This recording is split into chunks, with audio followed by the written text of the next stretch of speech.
मैं भी कठुआ जेल में बंद था और महराज मलिक को भी कठुआ जेल में ही लाया गया। तो वहाँ हमारी कोई पर्सनल मुलाकात तो नहीं हुई है, लेकिन जेल में ही था।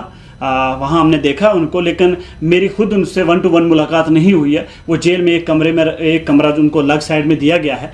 तो जेल में जो जिस तरीके से रखते हैं, चाहे वो आम आदमी हो या कोई वीआईपी हो, एमएलए हो या एमपी हो, तो वो जेल के जो लॉ हैं उसी के हिसाब से वो रखा जाता है। तो जहाँ तक मैं ये जानता हूँ कि जेल का स्टाफ बहुत अच्छा है, जेल के जो वहाँ के सुपरडेंट हैं वो बहुत अच्छे हैं। तो हर चाहे वो आम वहाँ कैदी हो, उनके साथ भी वो अच्छे से रहते हैं और उनके साथ भी अच्छे से हैं। तो मैं महराज मलिक को जो PSA लगा या बाकी जो जम्मू कश्मीर में आम नौजवानों को जो PSA लग रहा है या आम नौजवान जो PSA में बंद है, देखिए महराज मलिक MLA है, हमारा भाई है।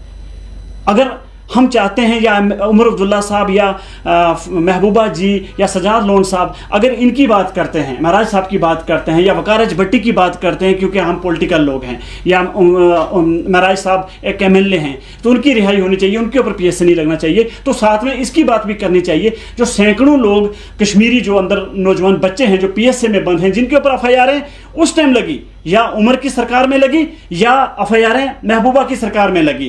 तो जब महबूबा जी की सरकार में या उमर की सरकारों में जो FIR एक लगी थी, या कुछ बिना FIR के भी PSA कानून के मुताबिक पब्लिक सेफ्टी एक्ट में जेलों के अंदर बंद हैं, तो उनकी बात कौन करेगा? मैं उमर साहब से कहना चाहता हूं, उमर साहब जो आपकी FIR के ऊपर आज भी PSA में भुगत रहे हैं लोग, प्लीज उनकी बात भी कीजिए। महबूबा जी, मैं आपसे कहना चाहता हूं जो 15-16 में आपकी सरकार में जिनके ऊपर FIR हुई वो PSA में बंद है, उनकी बात भी कीजिए। मैं उन सजाद लोन जब मिनिस्टर थे, जब PSA लगा, उनकी बात भी सजाद साहब आप कीजिए। अल्ताफ साहब, आपसे भी कहूंगा उन तमाम लोगों की बात करिए जो आम नौजवान हैं, जिनके घर में खाने पीने के लिए परेशानियां हैं, जो लोग अपने बच्चों से मुलाकात जेलों में नहीं कर सकते हैं, जो लोग जेलों के अंदर तड़प रहे हैं कि हमारी बात कौन करेगा, हमारा दर्द कौन शेयर करेगा।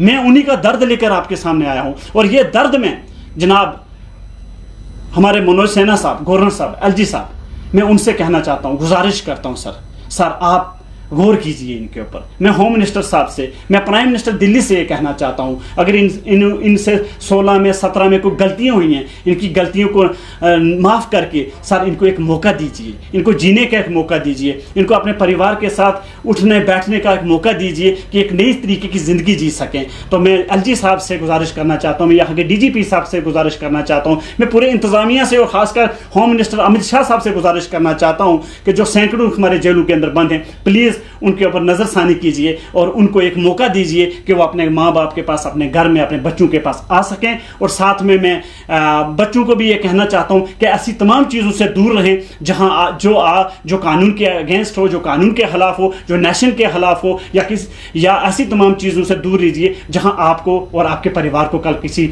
मसले में मुसीबत देखनी पड़े।